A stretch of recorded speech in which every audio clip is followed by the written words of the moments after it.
आ रही है कि कल सभी को नियुक्ति पत्र मिलेगा 23 फरवरी के डेट में। इसके लिए मेरे तरफ से सभी को बहुत-बहुत बधाई। मैं भी एक चयनित अभ्यर्थी के रूप में कल नियुक्ति पत्र लेने जा रहा हूँ और पूरी चांस है कि मैं कल ही योगदान भी करूँगा। सबसे पहले मैं आपको बहुत-बहुत बधाई देना चाहता हूँ और सबसे पहले तो मैं आपको कहूँगा कि इस चैनल को ज़रूर सब्सक्राइब कर लें, क्योंकि नियुक्ति पत्र मिलने तक यह चैनल ने सभी प्रकार से जितने भी डॉक्यूमेंट्स सहायता हो, सभी प्रकार से इस चैनल के द्वारा सहायता की गई थी। तो आपका भी यह एक तरीके से समझ सकते हैं, अपना हक है कि आप इस चैनल को सब्सक्राइब करें, क्योंकि चैनल आप ही का है और सभी प्रकार से खबरें आपको लगातार मिलती रहेगी। तो चलिए सबसे पहले मैं आपको बताता हूँ कि 23 फरवरी नियुक्ति पत्र लेने से पहले सभी बातों को आप अच्छे से समझ लीजिए कि कौन-कौन से डॉक्यूमेंट लेकर जाने हैं, कब जाना है। इन सारी चीज़ों को आप अच्छे से समझ लेंगे। तो सबसे पहले मैं आपको बताता हूँ कि कौन-कौन से डॉक्यूमेंट्स लेकर जाने हैं और कितने सेट में लेकर जाने हैं और कितने सेट में लेकर जाने हैं, ये सब चीज़ों को हम जानेंगे। तो सबसे पहले मैं आपको बता देना चाहता हूँ कि आज जो है आपको क्या-क्या तैयारी कर लेनी है। तो सबसे पहले मैं आपको बता देता हूँ कि कम से कम आपको 4 फाइल ज़रूर तैयार कर लेना है, 4 फाइल। और 4 फाइल में कौन-कौन सा डॉक्यूमेंट लगाना है, क्या-क्या रखना है, वो सारी चीज़ें मैं डिटेल्स में बताऊँगा। वीडियो को एकदम स्किप नहीं कीजिएगा, स्किप कीजिएगा तो फिर मैं उसके लिए ज़िम्मेवार नहीं हूँ, क्योंकि मैं चाह रहा हूँ कि हर प्रकार से आपका जो नियुक्ति पत्र है वो सुनिश्चित हो और आप जल्द से जल्द विद्यालय में योगदान करें। तो चलिए मैं आपको बताना चाहता हूँ कि क्या करना है। तो सबसे पहले जो है आपको मैट्रिक जो है, मैट्रिक का अंक पत्र और मूल प्रमाण पत्र, मैट्रिक का अंक पत्र और मूल प्रमाण पत्र, इन दोनों को आपको रख लेना है। उसका 4 कॉपी करके चारों फाइल में रखना है। फिर उसको क्या करना है, सेल्फ अटेस्टेड कर देना है। आगे बढ़ते हैं, फिर आपको क्या करना है, इंटर का मूल प्रमाण पत्र और उसके बाद आपको अंक पत्र, उस दोनों का कॉपी जो है चारों फाइल में रख देना है और उसको सेल्फ अटेस्टेड कर देना है। फिर आगे बढ़ते हैं, अगर आप 1 से 5 के लिए अप्लाई किए हैं और बीएड है, तो आप ज़रूर स्नातक का जो फाइनल ईयर का जो मार्कशीट है, फिर आपको जो मूल प्रमाण पत्र है उसको भी रख ही लीजिएगा। वैसे वैसे मतलब कुछ जगह मैं पढ़ रहा था तो ज़रूरत नहीं है, लेकिन आप रख लीजिएगा, कहीं भी माँगा जा सकता है और उसको सेल्फ अटेस्टेड कर लीजिएगा। बीएड वाले जो 1 से 5 में हैं, उनको स्नातक का सर्टिफिकेट या आपको मार्कशीट लगाने की ज़रूरत नहीं है। ठीक है दोस्तों, फिर हम लोग आगे बढ़ते हैं। अब ट्रेनिंग में आपको बताता हूँ कि ट्रेनिंग में क्या करना है। तो ट्रेनिंग में जो है आपको मालूम होगा कि ट्रेनिंग के जब आपका काउंसलिंग हुआ था, तो काउंसलिंग के समय आपके जो है ट्रेनिंग के मूल प्रमाण पत्र ले लिए गए थे और उसके अलावा जो है आपका मूल अंक पत्र भी ले लिया गया था। तो उसके बारे में मैं बताना चाहता हूँ, क्योंकि बहुत से लोगों का यह सवाल आ रहा था। खुद मेरा भी मूल प्रमाण पत्र जमा करा लिया गया था, मेरे पास था भी नहीं, फ़ोटोकॉपी भी नहीं था। तो मेरे पास जो था प्रोविज़नल सर्टिफिकेट बचा हुआ था, उसकी फ़ोटोकॉपी थी, वो मैंने लगा लिया है। बाकी काउंसलिंग प्रपत्र है, उसमें सारी चीज़ें लिखा हुआ है कि कौन-कौन सा डॉक्यूमेंट आपने जमा किया है। और मार्कशीट आपके पास अगर होगा तो उसको आप लगा सकते हैं। मार्कशीट का फ़ोटोकॉपी होगा ही, उसको आप देख लीजिएगा, उसको लगा देंगे। ठीक है दोस्तों, फिर उसके बाद मैं आगे आपको बताता हूँ कि प्रशिक्षण का तो काम कंप्लीट हो गया। अब उससे आगे हम लोग चलते हैं टीईटी, सीटेट प्रमाण पत्र और अंक पत्र के बारे में। देखिए, जितने भी चीज़ें मैं बता रहा हूँ दोस्तों, उतना आपको करना है। कम से कम 4 फाइल तो ज़रूर तैयार कीजिएगा। 4 फाइल इसलिए मैं कह रहा हूँ तैयार करने के लिए, कम से कम देखिए 2 फाइल के लगभग अगर आपको वहाँ पर नियुक्ति पत्र लेने के समय माँग सकता है, या उसके बाद आप योगदान के लिए जाइएगा, तो वहाँ पर भी आपसे डॉक्यूमेंट 1 या 2 फाइल में माँगेगा ही माँगेगा। इसलिए आप ज़रूरी है कि कम से कम 1 फाइल आप ज़्यादा बना के ज़रूर ले जाएँ। ठीक है दोस्तों, अब मैं आपको बताता हूँ कि सीटेट का अंक पत्र या टीटी का अंक पत्र और प्रमाण पत्र के बारे में। तो देखिए दोस्तों, आपको क्या करना है कि सीटेट का अंक पत्र या प्रमाण पत्र है, तो उन सभी को आपको रंगीन पेज में उसको प्रिंट करा लेना है। रंगीन पेज में प्रिंट करा लेना है। रंगीन पेज में प्रिंट कराने से यह होगा कि एक तरीके से वह जो है, आप समझ सकते हैं कि अभी सरकार का जो पूरी तरीके से जो भी ध्यान है, वह टीईटी, सीटेट के अंक पत्र, प्रमाण पत्र पर ज़्यादा है, उसी के जाँच पे वो जोर दे रही है। तो आपका अगर अच्छे से रहेगा, प्रिंट में रहेगा, तो समझ सकते हैं आपको किसी प्रकार की परेशानी नहीं होगी। इसलिए उसको आप रंगीन प्रिंट में निकलवा लीजिएगा और उसको 4 सेट में लगा देंगे। ठीक है, और उसको सेल्फ अटेस्टेड ज़रूर कर दीजिएगा। तो ये हो गया। उसके बाद मैं आपको बताता हूँ कि फ़ोटो जो है आपको कम से कम 20 फ़ोटो ज़रूर लेकर जाने हैं। समझ सकते हैं, 4 के एवरेज से 4 फाइल है तो 16-17 लगेगा, तो कम से कम 20 फ़ोटो आप ले लीजिएगा। ये सारी चीज़ें हो गई। फिर उसके आगे मैं आपको बताना चाहता हूँ कि अब टीटी, सीटेट अंक पत्र, प्रमाण पत्र के बाद अब बच गया 3 प्रकार का डॉक्यूमेंट। एक हो गया जाति, आवासीय और आय। तो जाति, आवासीय और आय के बारे में मैं आपको बताना चाहता हूँ कि जाति, आवासीय और आय में जो है आपको कोई भी अभी नए प्रमाण पत्र बनाने की ज़रूरत नहीं है।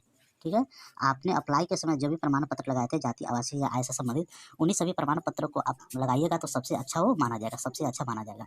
इसके अलावा जिन जो ईडब्ल्यूएस से होंगे, तो ईडब्ल्यूएस का जो प्रमाण पत्र होगा, उसको आप कोशिश कीजिएगा कि रंगीन प्रिंट में आप उसको लगाएँ तो काफ़ी अच्छा होगा, क्योंकि आप ईडब्ल्यूएस के अंतर्गत अगर आ रहे हैं तो काफ़ी ज़रूरी है कि उस आरक्षण का फ़ायदा लिए हैं, तो उसका जो सर्टिफिकेट हो पूरी तरीके से चुस्त दुरुस्त हो, क्योंकि आपको मालूम होगा कि काउंसलिंग के समय आपसे ईडब्ल्यूएस का प्रमाण पत्र भी लिया गया होगा। वैसे आप उसको डिजी लॉकर वेबसाइट से भी फिर से उसको नया आप आप निकाल सकते हैं और रंगीन प्रिंट करा लें। तो ये सारी चीज़ें हो गई दोस्तों। फिर उसके बाद मैं आता हूँ अब शपथ पत्र पे। तो देखिए दोस्तों, शपथ पत्र जो है आपको मालूम है कि जब आपको नियुक्ति पत्र मिलेगा, तो नियुक्ति पत्र जब मिलेगा तो उस समय आपको क्या करना है, नियुक्ति पत्र जब मिलेगा तो आपको मालूम है उसको 6 सेटों में तैयार किया जाएगा। तो जब 6 सेटों में जब तैयार किया जाएगा तो उन 6 सेटों के साथ क्या करना पड़ेगा, शपथ पत्र भी लगाना पड़ेगा, या जो भी अधिकारी जैसे भी करे तो आपको क्या करना है, जो भी शपथ पत्र आपने बनवाए हैं उन शपथ पत्र को क्या करना है, उससे भी 6 कॉपी में आपको मतलब 6 कॉपी करा लेना है, और 6 कॉपी जो कराएंगे उस कॉपी में से आपको 4 कॉपी निकाल कर सभी फाइलों में एक-एक कॉपी आपको लगा देनी है। तो वो सारी चीज़ें हो जाएगी। उसके बाद आपको है दहेज प्रमाण पत्र। तो दहेज प्रमाण पत्र वैसे तो मैंने अनुमंडल अधिकारी से बनवा लिया है, और वहाँ पर सारी चीज़ें मोहर साइन सारी चीज़ें हो गई है, क्योंकि जैसे मैंने पता किया तो उसमें बताया गया कि स्व-घोषणा पत्र है, लेकिन खुद से स्व-घोषणा पत्र आप ये जारी कर रहे हैं तो उसके क्या दावा है कि कल आप पलटेंगे नहीं, क्या इसकी क्या विश्वसनीयता है। उसके लिए आपको कार्यपालक दंडाधिकारी की तरफ से उसकी सहमति पत्र लेनी पड़ेगी। इसलिए मैंने भी उसे जो है आपको SDO ऑफिस से उसको मैंने बनवा लिया था। तो आप देख लीजिएगा, और बनवाए होंगे नहीं बनवाएंगे जैसे भी, उसको आप देख लीजिएगा। इसके आगे मैं आपको बताना चाहता हूँ कि ये दोनों डॉक्यूमेंट्स हो गए, उसे आप लगा दीजिए। एक बच गया मेडिकल सर्टिफिकेट। तो देखिए, कुछ नियोजन इकाई से ऐसी खबर निकल कर सामने आ रही थी कि कुछ नियोजन इकाई में जो है मेडिकल सर्टिफिकेट की मांग की जा रही है। तो इसलिए मैं आपको कहना चाहता हूँ कि आप जो है मेडिकल सर्टिफिकेट बनवा लिए होंगे तो काफ़ी अच्छा, नहीं बनवाएंगे तो आप बनवा कर ही जाए, क्योंकि कहीं भी मांगा जा सकता है। क्योंकि कुछ नियोजन इकाई से ऐसी खबर आ रही थी कि वहाँ पर मेडिकल सर्टिफिकेट के बिना नियुक्ति पत्र नहीं दिया जाएगा। तो आपको क्या करना है कि मेडिकल सर्टिफिकेट जो बनवा लिए उसको 6 कॉपी करके आपको चारों फाइल में लगा देना है। किसी प्रकार का कोई भी मौका आपको नियोजन इकाई को नहीं देना। सारे फाइलों में आपको जितने भी डॉक्यूमेंट्स है, 1-2 डॉक्यूमेंट ज़्यादा ही हो उसको लगा देने हैं, और उसके बाद जो है जितना भी शैक्षणिक प्रशैक्षणिक प्रमाण पत्र है उन सभी को क्या करना है, सेल्फ अटेस्टेड कर देना है। इतनी सारी चीज़ें आप कर लेंगे। इतनी चीज़ें करने के बाद जो है आप अपना फाइल तैयार कर लेंगे। उसके बाद जो है आपका जो फाइल एड्रेस का जो PDF होगा, शायद आप लोग के पास है या नहीं है। अगर होगा तो बहुत अच्छी बात है, नहीं होगा तो आप मेरे नंबर पे मैसेज कीजिएगा 8579941893 व्हाट्सएप पे मैसेज कीजिएगा, और मैं आपको PDF उपलब्ध करा दूँगा। उस PDF का क्या करना है कि जब चारों फाइल तैयार कर लेंगे तो उस PDF को चारों फाइलों पर आपको क्या करना है, मतलब उसका फोटोकॉपी निकालने के बाद उसको क्या करना है, चारों फाइलों पर चिपका देना है। उसमें अपना नाम हो गया, पता जो भी होगा वो PDF फाइल में उसका वर्णन किया गया है, उनको आप सही से वहाँ पर लिख दीजिएगा। तो इतने सारे काम आपको कर लेना है। उसके अलावा अपने पास फेविकॉल होगा, उसको रख लीजिएगा, कैंची है उसको रख लेंगे, फ़ोटो रख लेंगे। उसके अलावा एनीबॉडी जो भी नेसेसरी चीज़ है उसको आप रख लीजिएगा। उसके बाद मैं आपको बताता हूँ कि वहाँ पर आप जाइएगा। जाने के बाद जो है, हाँ, एक और चीज़ मैं भूल गया कि वहाँ पर जो है आपको एक काउंसलिंग प्रपत्र लेकर जाना पड़ेगा, जो बहुत ही इंपॉर्टेंट चीज़ है। काउंसलिंग प्रपत्र यानी जो काउंसलिंग के उपरांत आपको एक पत्र दिया गया होगा चयन के रूप में, उस प्रपत्र को भी आप 6 कॉपी तैयार करके 6 कॉपी में से कम 4 कॉपी सभी में लगा देंगे, और 2 एक्स्ट्रा अपने पास अलग से रखे रहेंगे। जैसी भी परिस्थिति होगी उस अनुसार से आप आगे का काम कीजिएगा। तो इन सारी चीज़ों को आपको ध्यान देना है। तो ये सारी चीज़ें कर लेंगे। उसके बाद जब आप वहाँ पे पहुँचेंगे, जहाँ पे आपको नियुक्ति पत्र मिलना है, वहाँ पे जाने के बाद जो है अधिकारियों के द्वारा मुख्य रूप से आपसे कम 1 या 2 सेट की माँग की जाएगी। उसके अलावा आपसे जो काउंसलिंग प्रपत्र जो है वो आपसे माँगा जाएगा। उसके बाद जो है आपको नियुक्ति पत्र दे दिया जाएगा। सभी प्रमाण पत्रों का एक बार मिलान कर लिया जाएगा। उसके बाद, क्योंकि वैसे भी पहले मिलान हो चुका है, आपको एक बार एक सरसरी निगाहों से देखने के बाद आपको नियुक्ति पत्र दिया जाएगा। नियुक्ति पत्र मिलने के बाद आपको क्या करना है, इसको सही से जानिएगा। नियुक्ति पत्र जब आपको मिल जाएगा तो उसके बाद अगर सेम डे में आपको योगदान करना है, जैसे मान लेते हैं सेम डे में अगर आपको योगदान करना है तो उसका समय का भी आप ख्याल रखिएगा। जैसे मान लेते हैं अगर सेम डे में आपको योगदान करना है तो देखिए समय कितना हो रहा है। अगर PM में समय जा रहा है, जैसे 3 या 4 बज गया है, तो उस समय आप योगदान करने ही क्यों जाएंगे, क्योंकि उसमें समझ सकते हैं कि स्कूल बंद हो चुके होंगे, आपको फिर रिटर्न होकर आना पड़ेगा। तो इतना ध्यान रखिएगा, अगर आपको नियुक्ति पत्र समय से मिल जाए, मतलब 11-12 बजे के लगभग आपको नियुक्ति पत्र मिल जाए, तो आप सेम डे में जाकर योगदान कर सकते हैं। अगर उससे लेट हो जाए तो आप अगले दिन जाकर योगदान कर लेंगे, कोई दिक्कत नहीं है। तो ये सारी चीज़ें हैं, आपको मैं पूरी तरीके से डिटेल्स में बताया। इसी प्रकार की लगातार मैं खबरें जो है आपको इस चैनल के माध्यम से आपको बताता रहूँगा, इसलिए चैनल को जरूर सब्सक्राइब कर लीजिए, क्योंकि इस प्रकार की इंपॉर्टेंट खबरें आपको लगातार मिलती रहेगी।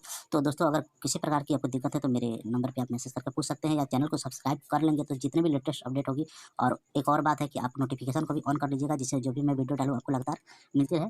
तो जो भी दिक्कत होगी आप मुझे मैसेज कर देंगे, या चैनल को सब्सक्राइब तो कर ही ले, कि लेटेस्ट अपडेट आपको लगातार मिलती रहेगी। फिर कोई भी दिक्कत है तो फिर अगले वीडियो में मैं उसको शेयर करूँगा। तब तक के लिए इस वीडियो को मैं यहीं पर अंत करता हूँ। फिर जो भी खबर होगी अगले वीडियो में बताऊँगा।